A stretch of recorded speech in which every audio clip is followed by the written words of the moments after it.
The first step in weaving is warping your loom. I tend to use this Sugar and Cream by Lily, often in ecru, but you can use any color you want. Today I'm going to use a darker color so it's easier for you to see. It's important to remember to have your scissors ready to go for when you need to cut off at the end. The first thing I'm going to do is make an overhand knot at the beginning of my warp thread.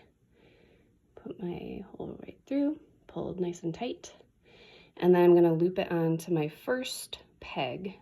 Then I'm going to, keeping it taut as I pull, I'm going to wrap it around the first peg and come down to the next peg and keep going back and forth.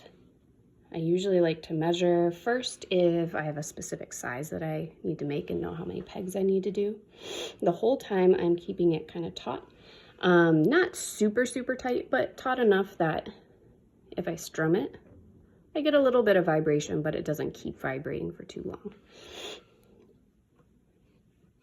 When I am warping my loom, I usually like to end my warp strings at the same side that I started them, and that makes it easier for when I take it off to be able to slide a dowel right through the top and be ready to go.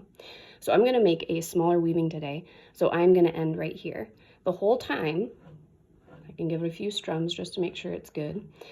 The whole time I'm holding that tension on there. What I like to do to make sure that it's going to stay nice and snug, give myself some extra string, and I like to wrap it around the bar so I know that that last string is going to stay tight, because I have a hard time tying it onto that last peg. So I know that this way I can make it nice and tight. This other hand is always holding it snug once I release on the other end. So just 2 or 3 times, maybe 4, maybe 5, however many times you want to.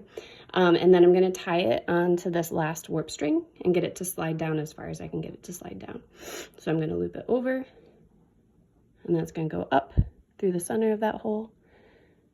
And then I'm going to pull it down tight as far as I can get it. And I'll hold it with that one hand while I make another knot. Loop it under, pull up, oops, take it off that peg, pull nice and tight, and then I'll just do a third one to make sure it's nice and snug and not going to come off. And then I have my warp strings ready to start weaving.